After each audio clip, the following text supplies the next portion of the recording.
नमस्कार दोस्तों, स्वागत है आप सभी साथियों का एक स्मार्ट स्टडी यूट्यूब चैनल पर।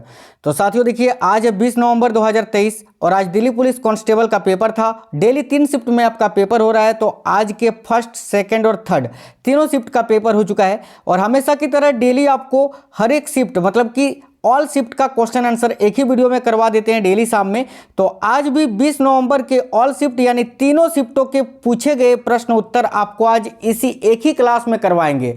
तो जो साथी लोग आज पेपर देकर आए हैं वो तो मिला लेना, और साथियों जिनका पेपर अभी आने वाले दिनों में है, बता दें आपको कि आज का जो लेवल रहा था जीएस का, वो थोड़ा सा पिछले जो परीक्षा हुआ है 4 दिनों में उससे थोड़ा हार्ड रहा है।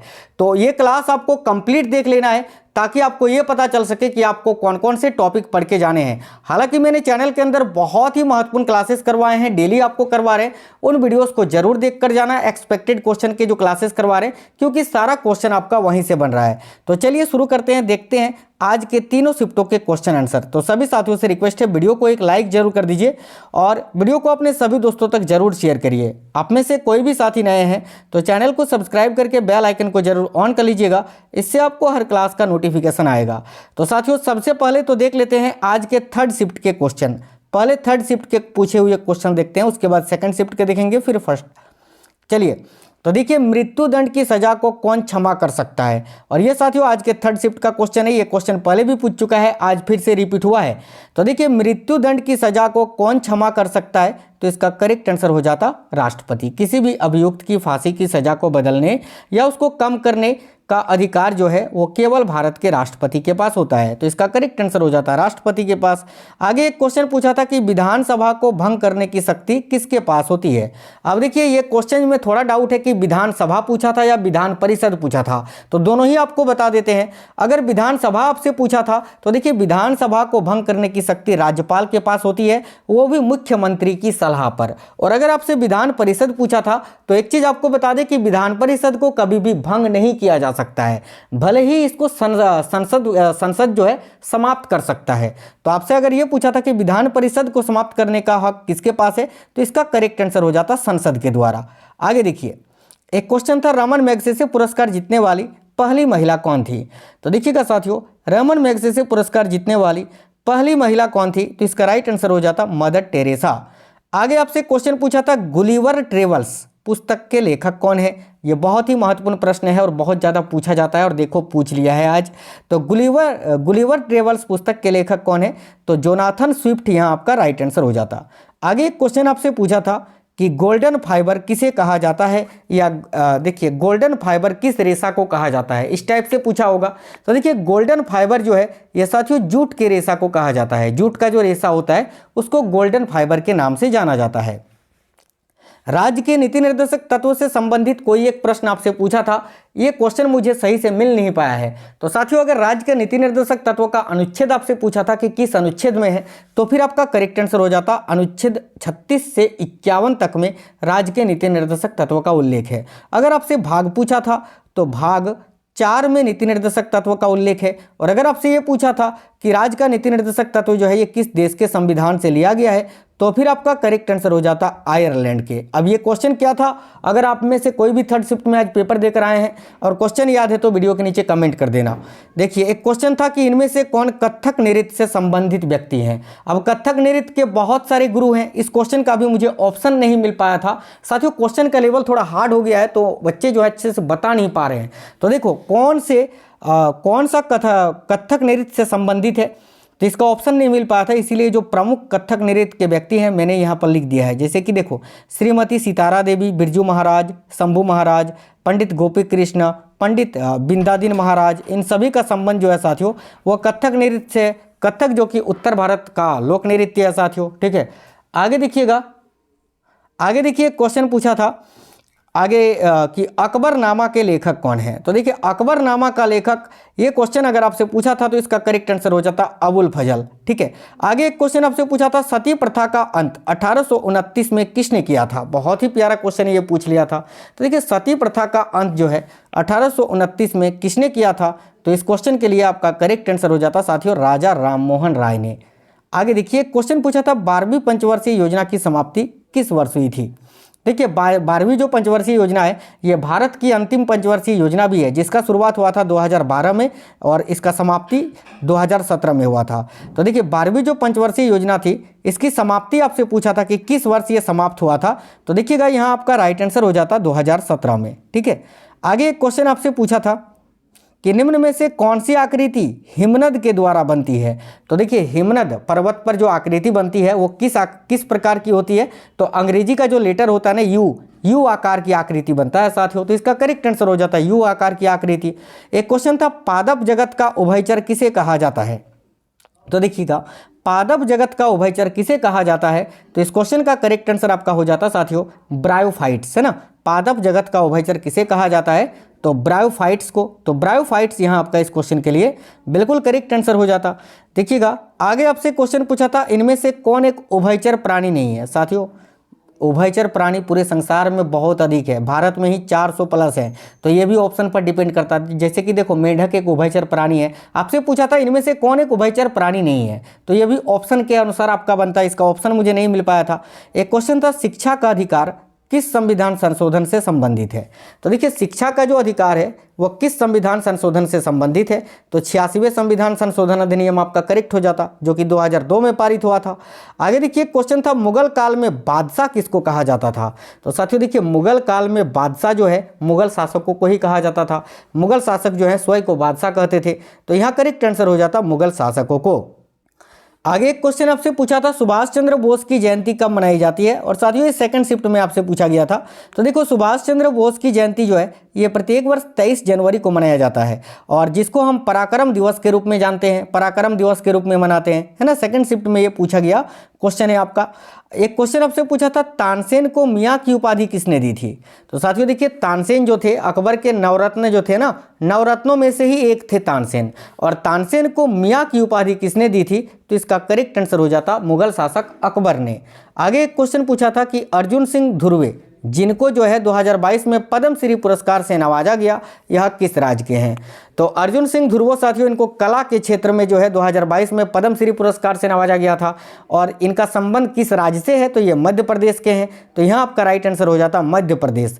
एक क्वेश्चन था भारतीय कम्युनिस्ट पार्टी का पहला सम्मेलन 1925 में कहाँ हुआ था। तो देखिए भारतीय कम्युनिस्ट पार्टी जो है 1925 में ही गठित हुई थी, और इसका पहला जो सम्मेलन है या पहला जो मीटिंग है वो कानपुर में हुआ था। तो इस क्वेश्चन का करेक्ट आंसर हो जाता साथियों आपका कानपुर। याद रखिएगा आपसे आगे पूछ सकता है कि भारतीय कम्युनिस्ट पार्टी की स्थापना किसने की थी। तो देखो राइट आंसर हो जाता एम.एन. राय ने। आगे एक क्वेश्चन था कि my country my life, my country my life पुस्तक के लेखक कौन है। तो ध्यान से देखिएगा साथियों ये बहुत ही अच्छा क्वेश्चन आपसे पूछा था। तो माई कंट्री माई लाइफ पुस्तक के लेखक है लाल कृष्ण आडवाणी। तो यहाँ आपका राइट आंसर हो जाता लाल कृष्ण आडवाणी। आगे एक क्वेश्चन पूछा था कांग्रेस के लखनऊ अधिवेशन 1916 का नेतृत्व किसने किया था, यानी कांग्रेस का लखनऊ अधिवेशन से एक क्वेश्चन आपका था। ये क्वेश्चन का लैंग्वेज सही से मिल नहीं पाया है। तो देखिए कांग्रेस सबसे पहले तो आपसे ये पूछ सकता है कि कांग्रेस का लखनऊ अधिवेशन कब हुआ था, तो 1916 में हुआ था। ठीक है, और अगर आपसे पूछा था इसका नेतृत्व किसने किया था, तो देखिए अंबिका चरण मजूमदार जी ने इसका नेतृत्व किया था साथियों। और अगर आपसे पूछा था लखनऊ समझौता किनके किनके बीच हुआ था, तो बाल गंगाधर तिलक और मोहम्मद अली जिन्ना के बीच में। और ऐसा अगर पूछा था कि कौन से दलों का एकीकरण हुआ था, तो देखिए ये जो लखनऊ समझौता है 1916 वाला, इसमें गरम दल और नरम दल दोनों एक हो गए थे। देखिए 1907 में साथियों कांग्रेस का प्रथम बार विभाजन हुआ था सूरत अधिवेशन में। उसमें क्या हुआ था कि गरम दल और नरम दल दो भागों में बंट गया था कांग्रेस, और इसी का एकीकरण जो है लखनऊ समझौता में हुआ था 1916 में, है ना, याद रखना। आगे देखिए क्वेश्चन था कि राउरकेला स्टील प्लांट की स्थापना किस देश के सहयोग से हुई। तो ध्यान से देखिएगा राउरकेला स्टील प्लांट की स्थापना यह साथियों जर्मनी के सहयोग से हुई थी। तो इस क्वेश्चन के लिए आपका करेक्ट आंसर हो जाता जर्मनी। आगे एक क्वेश्चन था कि स्वर्ण सिंह समिति की सिफारिश पर संविधान में किसको जोड़ा गया। यह भी क्वेश्चन पहले पूछ चुका था, आज फिर से रिपीट हुआ है। तो देखिए स्वर्ण सिंह समिति की सिफारिश पर संविधान में किसको जोड़ा गया था, तो साथियों राइट आंसर हो जाता मूल कर्तव्य को। याद रखिएगा 42वें संविधान संशोधन अधिनियम 1976 के द्वारा स्वर्ण सिंह समिति की सिफारिश पर मूल कर्तव्यों को भारतीय संविधान में जोड़ा गया था साथियों। ठीक है, और इसका प्रावधान संविधान के अनुच्छेद 51 का ए में है, और ये रूस के संविधान से लिया गया है। भाग पूछे तो भाग 4 का ए में वर्णित है ये। आगे एक क्वेश्चन था, हरिकेन किस महासागर से उत्पन्न होता है। अब ये ऑप्शन पर डिपेंड करता, क्योंकि हरिकेन जो है उत्तरी अटलांटिक महासागर, पूर्वी उत्तरी प्रशांत महासागर और दक्षिणी प्रशांत महासागर तीनों से उत्पन्न होती है। ठीक है, तो ऑप्शन पर डिपेंड करता। हरिकेन महासागर, देखिए हरिकेन जो है ना, ये उत्तरी अटलांटिक, पूर्वी उत्तरी प्रशांत महासागर और दक्षिणी प्रशांत महासागर में इसको हरिकेन कहा जाता है। और यही हरिकेन को बंगाल की खाड़ी, अरब सागर, पश्चिम दक्षिण हिंद महासागर में चक्रवात कहा जाता है। और यही हरिकेन को हिंद महासागर के पूर्वी भाग में बिली कहा जाता है। और यही हरिकेन को उत्तरी, देखिए पश्चिमी उत्तरी प्रशांत महासागर में टाइफून के नाम से जाना जाता है। अलग अलग जगह पर अलग अलग नाम से इसको जाना जाता है। साथियों, एक क्वेश्चन था, कबड्डी के मैदान का माप कितना होता है। ठीक है, तो देखिए कबड्डी का जो मैदान होता है इसका माप कितना होता है। तो साथियों देखिए करेक्ट आंसर हो जाता है इसका 13 मीटर गुने 10 मीटर। ठीक है, 13 मीटर गुने 10 मीटर इसका करेक्ट आंसर हो जाता।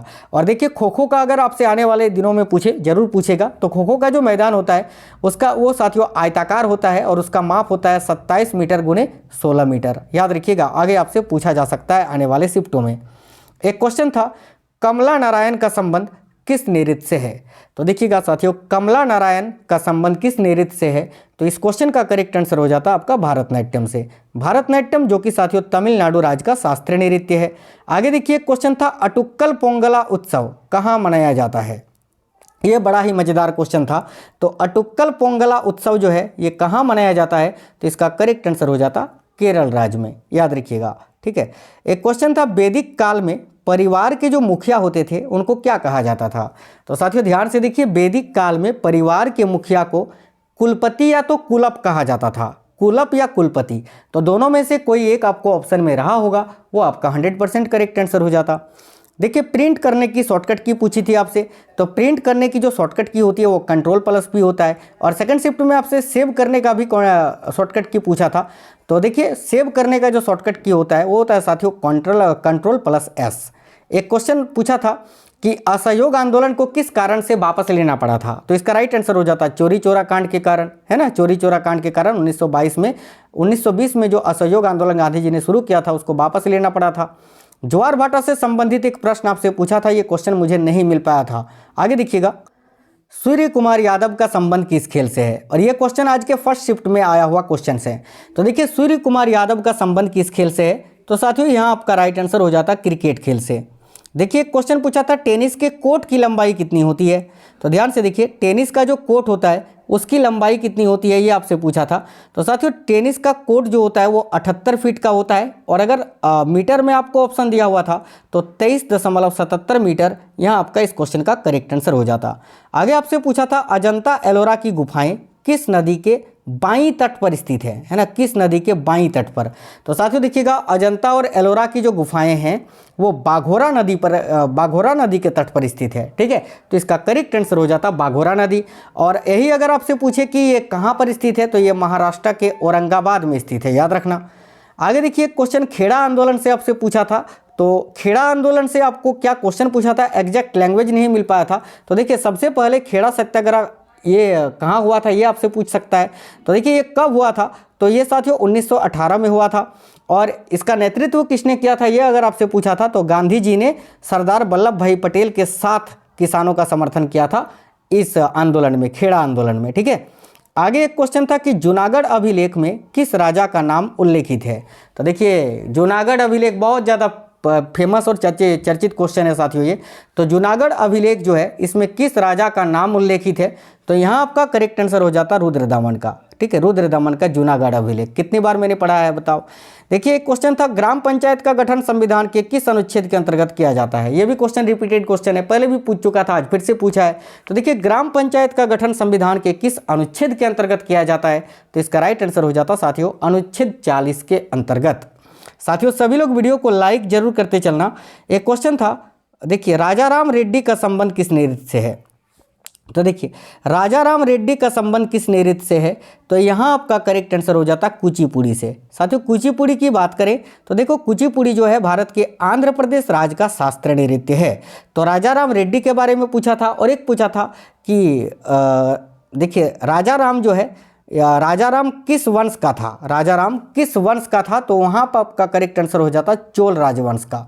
आगे एक क्वेश्चन था, मूल अधिकार का हनन संविधान के किस अनुच्छेद के अंतर्गत वर्णित है? तो मूल अधिकार का हनन, जो कि साथियों मौलिक अधिकार के अंतर्गत ही आता है, और इसका प्रावधान संविधान के अनुच्छेद 13 में किया गया है। तो इसका करेक्ट आंसर हो जाता आर्टिकल 13। देखिए अनुच्छेद 13 यह बताता है कि मूल अधिकारों से असंगत या उनका अल्पीकरण करने की विधियाँ या विधियों के बारे में बताया गया है। मूल अधिकार की बात करें साथियों तो इसका प्रावधान संविधान के भाग 3 में है, और ये यूनाइटेड स्टेट्स ऑफ अमेरिका यानी अमेरिका के संविधान से लिया गया है, और अनुच्छेद 12 से 35 में फंडामेंटल राइट्स यानी मूल अधिकार का वर्णन किया गया है। आगे एक क्वेश्चन था कि कलामंडलम कल्याणी अम्मा का संबंध किस नृत्य से है? तो देखिए कलामंडलम कल्याणी अम्मा का संबंध साथियों मोहिनीअट्टम नृत्य से है। मोहिनीअट्टम की बात करें तो ये केरल राज्य का नृत्य है। ठीक है, आगे एक क्वेश्चन था इनमें से किस केंद्र शासित प्रदेश की साक्षरता दर आपसे नहीं पूछा था साथियों। देखिए यहाँ पर ये पूछा था कि इनमें से किस केंद्र शासित प्रदेश की जनसंख्या घनत्व है ना, जनसंख्या घनत्व सबसे कम है।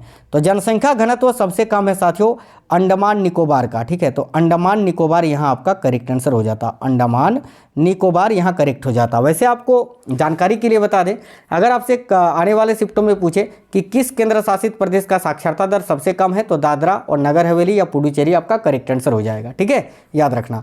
और आज आपसे जनसंख्या घनत्व सबसे कम किस केंद्र शासित प्रदेश का है ये पूछा था, तो अंडमान निकोबार का। और याद रखना अगर आपसे पूछे कि 2011 की जनगणना के अनुसार सबसे अधिक जनसंख्या घनत्व किस राज्य का है, तो करेक्ट हो जाएगा बिहार। और पूछे किस राज्य का सबसे कम है, तो अरुणाचल प्रदेश का, याद रखिएगा। देखिए क्वेश्चन था महाधिवक्ता की नियुक्ति। देखिए महाधिवक्ता की नियुक्ति संविधान के किस अनुच्छेद से संबंधित है, या महाधिवक्ता की नियुक्ति संविधान के किस अनुच्छेद के अंतर्गत की जाती है? तो यहाँ आपका राइट आंसर हो जाता साथियों अनुच्छेद 165 के अंतर्गत, 165 यहाँ राइट आंसर हो जाता। एक क्वेश्चन था मुगल काल में या मुगल काल के समय इनमें से कौन सा कर लगाया जाता था? तो ऑप्शन में अगर जजिया कर था तो आपका यहाँ जजिया कर जो है साथियों करेक्ट आंसर हो जाता। देखिए आगे आपसे पूछा था इंडिया विंस फ्रीडम पुस्तक के लेखक कौन हैं? तो ध्यान से देखिए इंडिया विंस फ्रीडम पुस्तक के लेखक के बारे में पूछा था कि कौन थे, कल ही मैंने पढ़ाया था और आज पूछ भी लिया है। तो इंडिया विंस फ्रीडम पुस्तक के लेखक कौन थे? तो मौलाना अबुल कलाम आज़ाद। ध्यान से ऑप्शन में आपका एपीजे अब्दुल कलाम भी दिया हुआ था, जो कि गलत हो जाता, लेकिन काफ़ी साथियों ने एपीजे अब्दुल कलाम किया होगा, मुझे पता है, वो बिल्कुल गलत है। यहाँ करेक्ट होता आपका मौलाना अबुल कलाम आज़ाद। ठीक है, एक बौद्ध धर्म से गुफा आपको पूछा था कि इनमें से कौन सी गुफा है जो कि बौद्ध धर्म से संबंधित है। तो देखिए ये क्वेश्चन जो है पूरी तरह ऑप्शन पे डिपेंड करता साथियों। हालांकि इस क्वेश्चन का मुझे ऑप्शन नहीं मिल पाया है। अगर आप में से किसी को भी याद है फर्स्ट शिफ्ट का ये क्वेश्चन है तो कमेंट बॉक्स में कमेंट कर देना। साथ ही में ये भी कमेंट करना कि आपका पेपर अब कब है और किस शिफ्ट में है। और साथियों देखिए कंप्यूटर की बात करें तो कंप्यूटर ज़्यादा बन नहीं रहा है। 10 क्वेश्चन में से 5 क्वेश्चन जो है 4-5 क्वेश्चन ही बच्चे बना पा रहे हैं, क्योंकि ज़्यादातर क्वेश्चन MS वर्ड और MS एक्सेल से पूछ रहा है। शॉर्टकट की वगैरह जो पूछ रहा है वो तो बन जा रहा है, एक जो है आपको परिभाषा टाइप का जो पूछा जा रहा है साथियों स्टेटमेंट वाइज, वो सब नहीं बन पा रहा है। बाकी देखो मैथ की बात करें ना तो यह मैथ में 15 में से 12 से 13 क्वेश्चन ईजिली बना सकते हैं आप लोग। यहाँ पर आप गलती मत करना, जीएस के क्वेश्चंस हार्ड हैं, जीएस के लेवल बच्चे बता नहीं पा रहे, इसका मतलब हार्ड पूछ रहा है। लेकिन मैथ की अगर बात करें तो आज आसानी से 12-13 क्वेश्चन आप कर सकते हैं। और रीजनिंग की अगर बात करें ना साथियों तो देखो अगर रीजनिंग की बात करें तो रीजनिंग सबसे सरल है, यानी आप 25 में से 24 क्वेश्चन बना सकते हैं, बिल्कुल बना सकते हैं। थोड़ा दिमाग लगा के 24-23 क्वेश्चन इजीली आप लोग रीजनिंग में कर सकते हैं। तो देखो ज़्यादातर आप कोशिश करना कि मैथ और रीजनिंग को सबसे पहले अटेम्प्ट करें, उसके बाद जीएस के सेक्शन को आप छुओ, जिनका पेपर अभी आने वाले दिनों में है। ठीक है, तो साथियों मिलेंगे आपसे नेक्स्ट वीडियो में, नेक्स्ट क्लास में। आज इतने ही क्वेश्चंस मिल पाए थे तो वीडियो को एक लाइक कर देना, अपने सभी दोस्तों तक जरूर शेयर करना। और चैनल के अंदर जो क्लासेस करवा रहे हैं ना उनको आप जरूर से जरूर देखिए, क्योंकि सारा पेपर आपका वहीं से बन रहा है साथियों। ठीक है, वहीं से आपका सारा पेपर बन रहा है। ठीक है, बिल्कुल। तो साथियों वीडियो को एक लाइक कर दीजिए, सभी वीडियो को लाइक कर देना, अपने सभी दोस्तों तक जरूर पहुंचा देना, शेयर करना। मिलेंगे आपसे नेक्स्ट वीडियो में, तब तक बिल्कुल स्वस्थ रहें। जय हिंद सभी को, बिल्कुल वंदे मातरम साथियों, जय हिंद।